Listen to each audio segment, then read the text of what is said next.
All right, here we are again for another episode of the short fiction side hustle. This will be number 16 in the series. And I can't believe I've been doing this long. This is pretty cool. Uh, anyways, I have my largest gang of friends ever here for number 16. We finally got all five at once here at the same time. So anybody watching this series is familiar with Chris from the Chronicle, Chris Vasha from Reading by the Rainy Mountain, Jake from Nerd Level Rising, and Alex from Books with Banks. Um, and so I'll have links to all their channels down below, of course, and you should go check them all out. Um, so today we are continuing our foray into Daughter of Regals and Other Tales by Stephen Donaldson. And the story this month, is on The Lady in White. And this was a story that was first published in this collection and is about a 32-page so novella length type of story. Really, really quick read. Um, so we will be making our way through the rest of this collection for the foreseeable future here. There's like four more stories after this one. Um, and so with all that said, this was like I said, a quick tale, kind of fable like, almost fairy tale-ish, I would say. Um, and told in first person, so that was an interesting change that we hadn't quite seen from Donaldson yet. I'm not sure if we saw it in Reeve the Just or not, but this one was interesting from that aspect of a Donaldson story. Uh, but so high level thoughts on this one there, Chris. What do you think? Yeah, so Lady in White, I will start at the end and work my way back. It fell a little flat for me towards the end, I have to say. I thought it kind of fell into what I would say is more predictable sort of ending of it. But the journey to there was very enjoyable. So I really like the angle of the two brothers and the fact that one was sort of this alpha male and one was this sort of like what did they call him, a dreamer, wasn't it? Wasn't it what they called him in terms of that, which was certainly code, I think, for the fact that they probably were saying he was a little slow or something at that stage, um, for who he was, etc. But I like the examination of alpha male versus and examination of character essentially within the story. I thought that was really good, especially as this person that thought he was all it, um, was struggling to find any other way through the puzzles, etc. That other people had dealt with it quite a lot easier. And I really like that aspect of it. I think part of my problem with it was because the main character was ultimately a bit of a douchebag, and he was a bit hard to root for. I mean, as usual, at any stage, if he had lost his head, I think I might have been okay with it. Slipped, slipped and fell on his own knife. I could live with that, man. There's a good end of it. I didn't want him to necessarily come out at the end, but the resolution of the story, like I say, became a bit maybe predictable in some ways once we kind of got the reveal at that stage. But yes, an enjoyable story. All right. We can address some of those things, I think, coming up here. Vasha, what do you think? Yeah, I really enjoyed it. I think it was a nice one sitting short story. The Lady in White, it had I guess, who's the guy? Hans Christian Andersen fairy tale quality to it. Yeah. And I really liked the intrigue of the Lady in White. There was a certain lack of logic that I would like to discuss with the wizards wanting to not get attention, but is disguising himself as like the most. Yep. But then maybe it's just a test, like Mardik the blacksmith tells us in the end, maybe, or guesses, because I don't know. But yeah, I really loved the journey, and like you, Chris, I did love the sort of exploration of the contrast between the two brothers and Mm-hmm. the, I guess, the submission to faith in a way from the one brother and the needing to dominate and subjugate from the other brother. And yes, there's a lot to think about and just a fun story to read overall. And just enjoyed seeing Mardik, the blacksmith, state his identity over and over again. That's true. Yeah, that was an interesting, like character note that he had. He felt the need to do that all the time. uh, Alex, what are your high level thoughts here?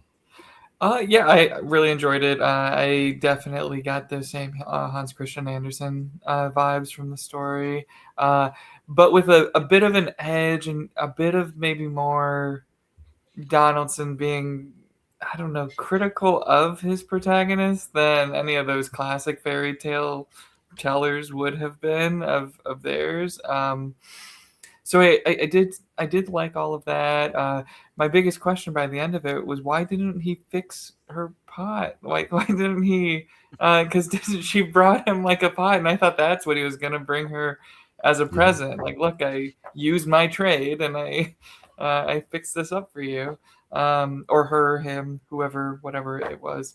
But yeah, no, I also really like seeing just kind of the uh, more just medieval history setting from Donaldson with less of the fantasy in there, with the only fantasy really still being that question of how much of this is going on in some of their minds, how much of like does everyone go crazy who goes into the forest? And yeah, I liked it. Yeah. All right, and Jake, what are your takes on this? I don't have a ton to add. I also, like you guys have said, like the comparison of the two brothers and their approaches and who they are. And I had a similar question on why didn't he fix the pot and use that? Why are we making a knife or whatever?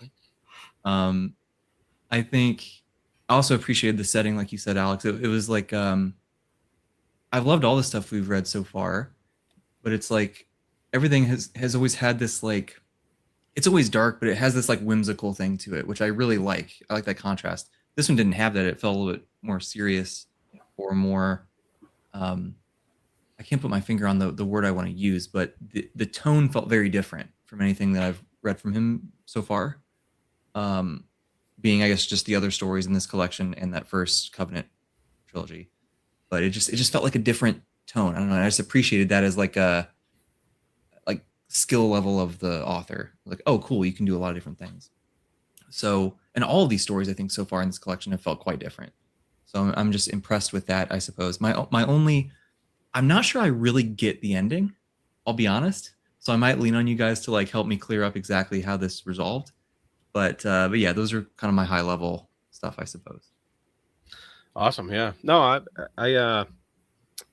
I'm speaking of leaning on, I'm leaning on all you guys to say all the stuff before it gets to me, so I don't have to say anything. But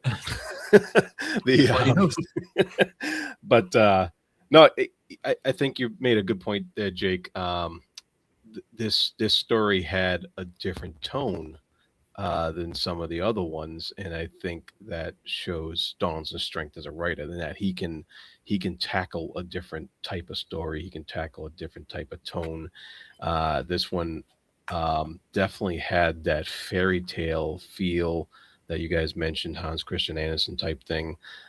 This feel of the Hansel and Gretel, the kids going into the dark forest and following breadcrumbs, in their case, but in this case it's men following a beautiful apparition of a lady in white, and of course the consequences of that following those breadcrumbs, so to speak. It doesn't always end well, and that's part of the fairy tale fable quality to it. And I found that, like Vasha pointed out with the with the guy constantly announcing who he is and and his abilities and how he's the best. Like he actually announces to the whole town, like, nobody's gonna go after this lady. It's only gonna be me.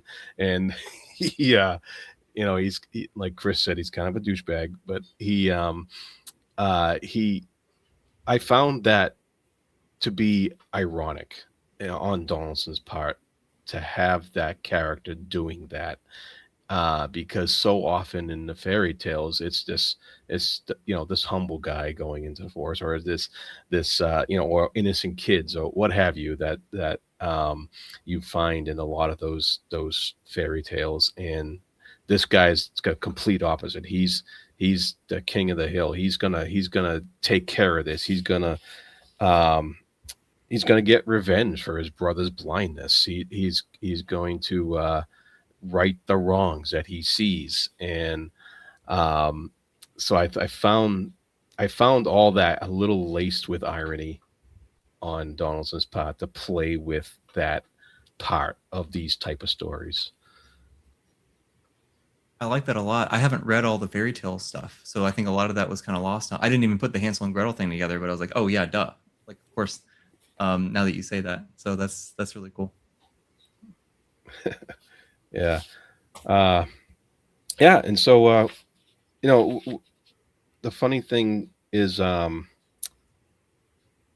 found one of the redeeming qualities, I think, of Marduk is that he does love his brother quite a bit.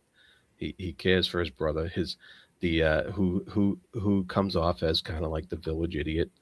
Um, and he doesn't shy away from saying that, but he also has some deep concern about his brother, and he wants to protect him from, not only from the evils of the forest, but even from the other villages and what have you.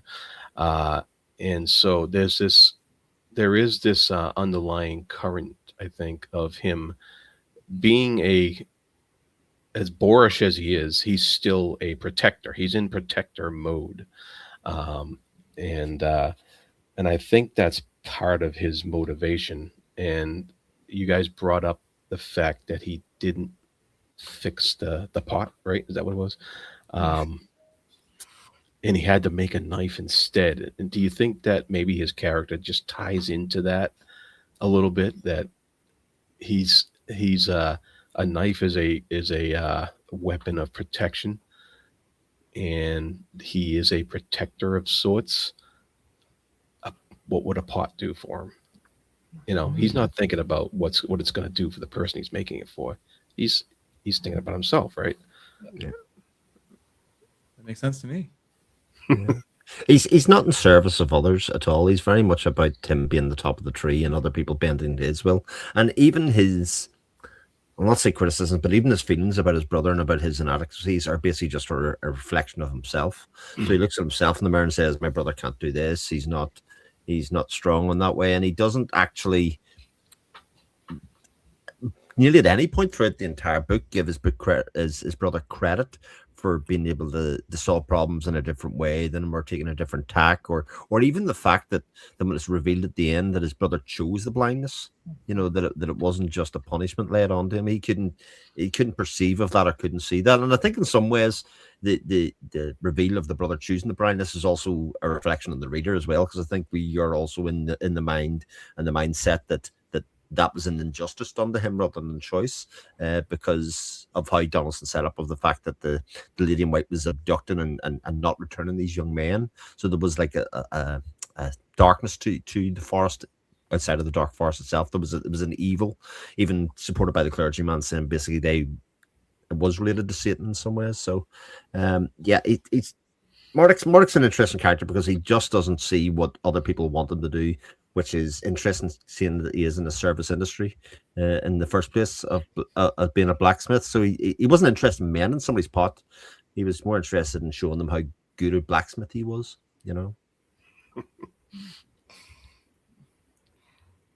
I'll ask a question. Can you guys help me? I feel like I was struggling. Okay, admittedly, I read this like right after I finished up Book of the New Sun, so my brain power was like not really there.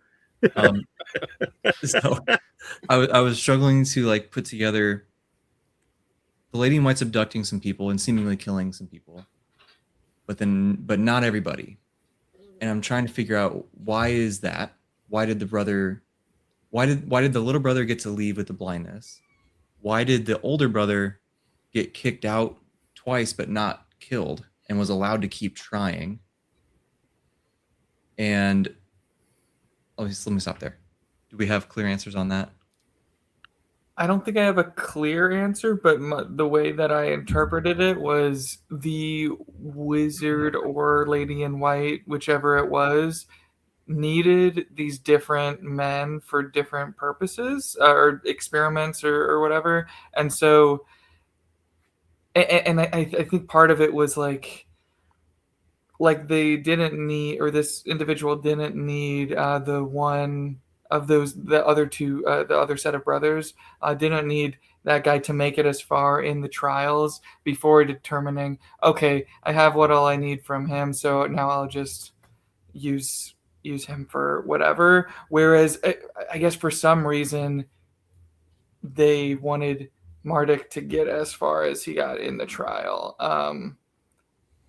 Yeah, I guess I hadn't really thought about why do they want Marduk to get that far? Unless it's like they just really, like, if they are a really wise creature or entity and they want Marduk to get to a point where he maybe realizes something about himself or his brother. I don't know if he actually does learn his lessons, because at the end he thinks he still got what he wanted from the lady in white. Like, I really don't know.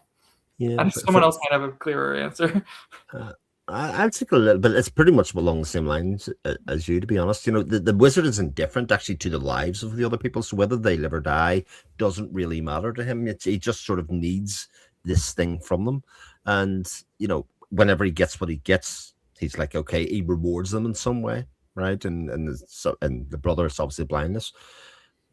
But Marduk never fixed the damn pot. I mean, he literally was brought the pot to say, I need this pot fixed. And he kept letting him back in because I think he was probably hoping he'll fix the damn pot next time and bring it to me and then go for that. You know, but he never even thought or went near them. And he wasn't really, like I say, he wasn't in service like the other people of trying to please the lady in white by kind of bringing them roses or, you know, all of the other things that everybody else did. The thing that he needed off the blacksmith was the pot mended, and it never happened, so it was never closing that off. That was the thing that he needed, and to me that was my reading of why he got let back in again and again and again to fail the trials and do all of that kind of stuff. Because even when he got there in front of him, he was like, what am I going to do with you now? Like, they're like, you've got to this point, they've got to the room here, you've seen that I am now a male wizard, like, okay, you can have a reward because you've beat the trials, so to speak, but he didn't actually get anything out of it, you know. Okay, that makes a lot of sense if I accept that they couldn't just pay to have the pot fixed. You know what I mean? But like, given that premise, that I can get on board with that. That makes, at least like thematically or whatever, that makes sense. Yeah. Sure. But my question about it though, Jake, is if the wizard is magic, why couldn't he just fix the damn pot himself? I don't understand. Like, they can do all these other things, make somebody blind or whatever. Fix the damn pot, buy a new pot. I mean, maybe that does reveal then that it is some kind of moralistic like entity that is either trying to do something to corrupt these people or to save them in some way. And so whatever the little tasks are, maybe doesn't, like, the material nature of things maybe doesn't matter as much as the lessons that they learn. That said, I don't know what lesson Marduk really learns. Maybe to appreciate his brother a little more by the end. I don't know though. I was thinking about that too, because it's like he has to kill the monster thing, right? Mm-hmm. And then you see the leper lady at in the second level or whatever. That he kills her, but I guess like, okay, mercy, like, okay, I see this. So it's like, I was thinking about that. Like, are they trying to teach him something that maybe it's like quit being so selfish and self-absorbed and all these sorts of things? But it seemed like he was doing that anyway to try to like get revenge for his brother or something. So I don't know. I'm really struggling figuring this one out. it's almost like if Marduk had a lesson to learn, it was to unlearn his hypermasculinity and aggression. But everything that the trials had him do just made him more like just fed into that. Like the only way through those trials was violence, or was to, I don't know, at least for him. Yeah. For him, yeah. And like, it is sort of painted that Marduk's the idiot at the end, because he knows that the Lady in White's a fella. Right, And right. he's not attracted to fellas. He gets a kiss from the Lady in White, and he's dead happy with that. That's Yeah. it. I got the kiss. I got to kiss the lady, even though his knowledge tells him that the Lady of White was just an illusion. Wizard, It's like, yeah, he's that's when it sort of fell flat for me a little bit at the end, because there was no real lesson to be learned kind of from it. It was just the wizard was indifferent. Marduk was a bit of an asshole who solved all problems by killing and stabbing and beating up people. Like, literally every problem that he had, an obstacle that he had in the story was solved in such a way. And maybe it's because we read an awful lot of fantasy books and we kind of like nicer resolutions and morals to come from it, that fell flat for me, because it was like, oh, I don't like that guy, that hyper masculine guy, to come out and go back to the village and say, I fixed the Lady in White problem. Everybody, just like I said I did, I'm still king of the hill, double my prices at the blacksmith now, just if anybody wants it, and let's move forward. It just didn't feel satisfying to me because of that. I think it's probably making the same point that you are, Jake, in many ways. Yeah, I feel so, because I'm like, did he solve the problem, or did he just go through the trials? He got the kiss and he's like, all right, we're good. Like, is she gonna keep it? She whatever gonna keep abducting other guys who go into the forest? And was like you guys were saying, like, he's very self-absorbed and only concerned with what he wants, and that definitely, I think, extends to like how the rest of the village sees him. Mm-hmm. So I think that there is something there with, like, he's going on this vengeance quest, and like he needs to be the tough guy to attack this person who's been doing the village harm, but he's sort of maybe using that as a cover for the fact that all he really does want is a kiss from this beautiful woman. Or maybe it's not even that he wants a kiss from this beautiful woman, it's that he's established he's such a ladies' man already that there can't be one that got away. Like, even if it is a wizard who's disguising himself as a woman, like, he has to get her too. He has to. I don't know. It's the conquest rather than the achieving the love of the. Yeah, exactly. Right. Yeah, journey before destination, folks. Yes, indeed. We're back in fantasy language. This is good. That's funny. What do you make of the fact about that he, at the beginning, he is adamant that he doesn't need magic. He doesn't believe in it, no matter what his loon of a brother says. He is absolutely like, I don't need this stuff. I don't believe in it. But by the end, he does mention that he got what he wanted. Did he really get what he wanted at all? Because if he just got a kiss and he's bragging about that, right? That was his reward for passing through all these tests. And he's back at the village now. He's sitting around with the two other guys who went through this ordeal, and now they're veterans of the breadcrumb in the forest wars, and they're sitting around talking about this, and that's his reward, is just the kiss. After all that, he didn't actually, like you said, he didn't actually stop anything. And we really don't know whether it's just a guy wizard, or if it actually is a lady in white who that guy was just another test for Marduk, True. So is his reward the fact that he thinks he overcame these great trials and got what he wanted, when actually he didn't actually do anything? And it's his own kind of blindness, really, that he suddenly is stricken with. and his brother got what he wanted because he's constantly seeing the vision he wants to see. And one of the lines that was at the end here that really stuck with me was, uh, "We share them the best we may, loving him because he sees the things we do not." His brother, speaking about his brother. Mhm. So does that mean he is not seeing what actually happened here? I'm just throwing stuff Interesting. out there. Interesting. I don't know how I feel about that. I really like the point about is his reward that he got through the trials, and like is that his own sort of blindness. I think that's a very good insight, I think.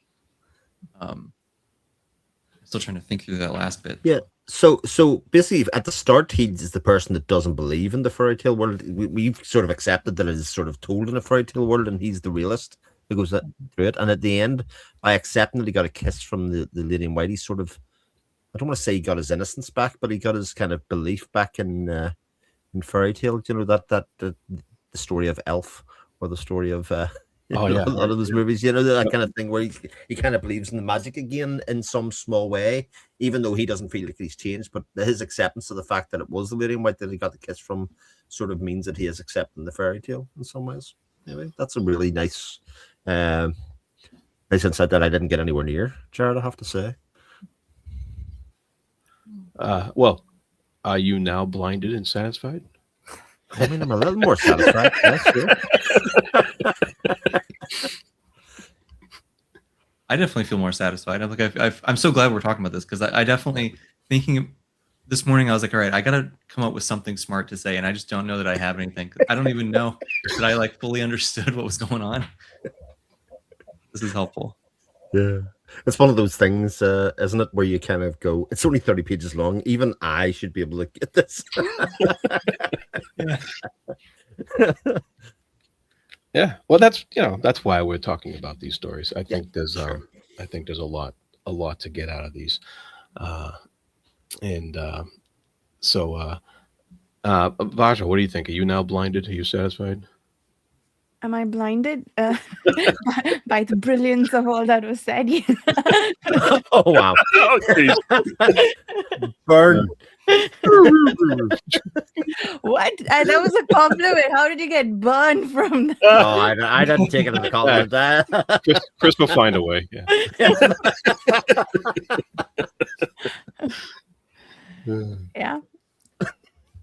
Yeah, that was a good story. I really like. I mean, I wonder if it's more about the brother. Like, even though he's like restating his identity so many times, like it's really more about the brother and maybe the quiet ways in which he navigates the world. I think that's my big takeaway from this story, because when he asked the brother how he dealt with the beast, he said, I just talked to it and said, I'm gonna go past whether you like it or not. Just let me, please. And it did. So yeah, I kind of like that. I think I really like the contrast between the brothers. So yeah, that's all. Yeah, that's a good point. That the how the brother approached and passed the test was a completely different manner in which Marduk did, and just to show you that there's more than one way to tackle a problem. And so there was quite a lot of bases covered throughout the story in just 30 pages. Yeah, sure. If I could, I want to back up to Chris, how you brought up just the fact that he's the town fool, or how he may have some sort of a disability or something before he goes into the forest. So this semester I started taking a class on medieval disability, or disability in medieval Europe, and so this story fit in super well with all of that. Right, yeah. I mean, all of Donaldson or a lot of Donaldson kind of fits in really well with that. True. But the whole blindness thing, I think, was really a great kind of a theme to focus like analysis around in the story, because Mm, it's not this negative thing that Marduk thinks it to it be, is. like we would in today, and would have just barely scratched the surface in this class I'm in. But what we've started to talk about is how, like before insane asylums and things like this, uh, a lot of times individuals with disabilities were thought to be touched by God in some divine way, where they did have access to some kind of higher, I don't know, awareness or something. Now, obviously, there's like problems there with like the exceptional other and treating everyone with a disability as like, oh, but they must have some superpower. Like there is definitely a problem there. But I think for like a fairy tale set in a medieval Europe-ish esque sort of space, I think it. I don't know, the blindness thing, and Chris, your opening kind of comments really made me think about that. But no, I love the Festal character. I also wonder who Festal thinks the woman was, because he says there is a woman when he's asked to like help his, or when Marduk asks him to make things clearer or make the trials clearer. So is he saying like there is a woman, the only woman is the one with leprosy whose need must be answered by killing her, or is he saying that's yet another illusion and there is a woman that is the lady in white at the end of the trial? I don't know. I think there's some interesting things there, because I don't think we figure out what Festal does with the leper in the story. Mm. Or like, would Festal have viewed her leprosy as something that needs a mercy release of some kind? I don't know. Just a bunch of Yeah. random thoughts I'm throwing at the wall. Really interesting, because blindness can be a side effect of leprosy. Oh, okay. Oh, yeah. Okay. So did he see the woman as the leper, or the woman that he wanted to see in the beauty in the leper, rather than the lady in white at the end, which would be again very fitting with that character of seeing the inner beauty in people, and that kind of dreamer thing. That's Oh, I would that's love another that. Yeah. very deep one. That would be very cool. Yeah.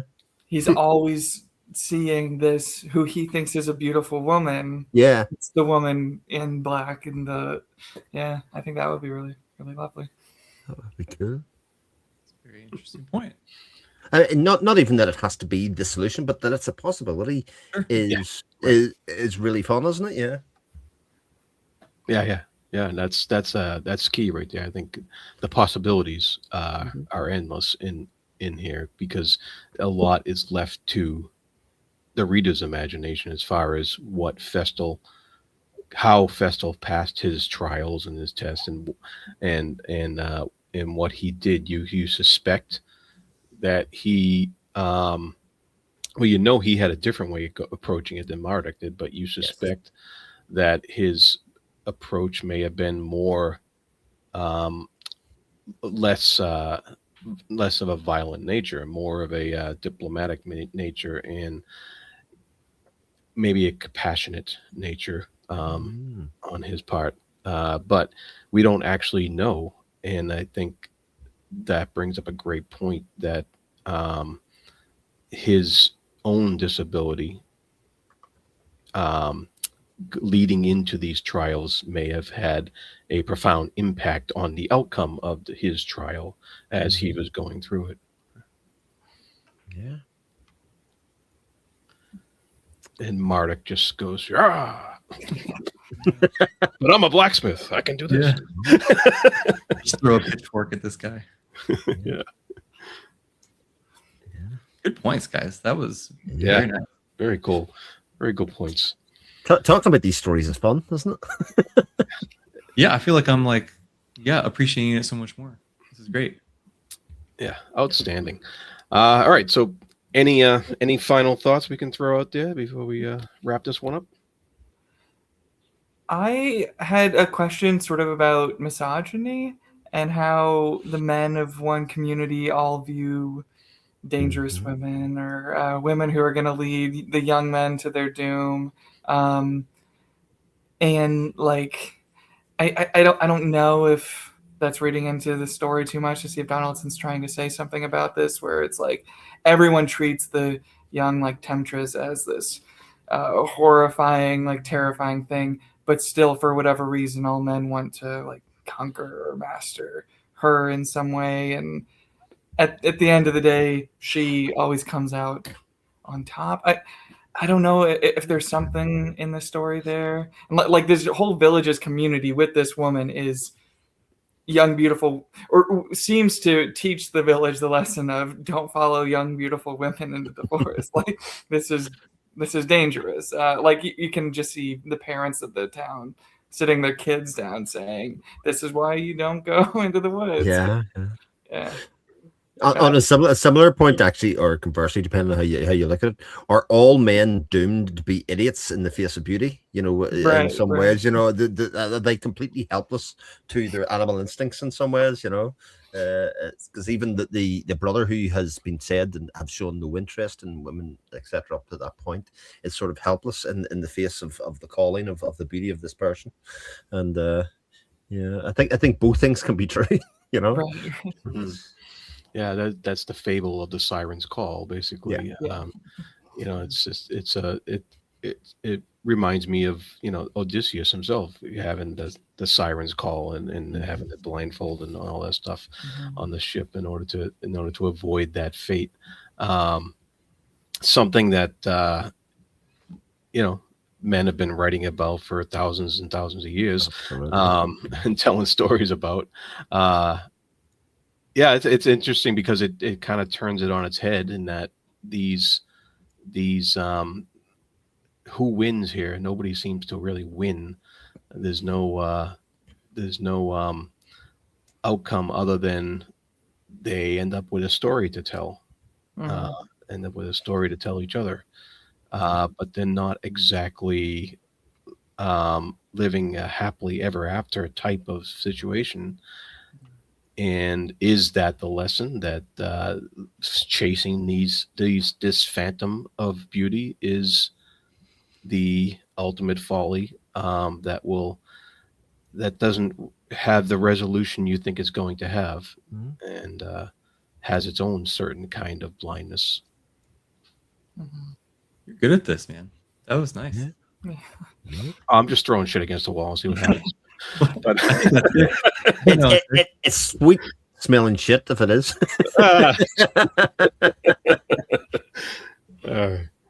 All right, you guys are too much. That's fun. All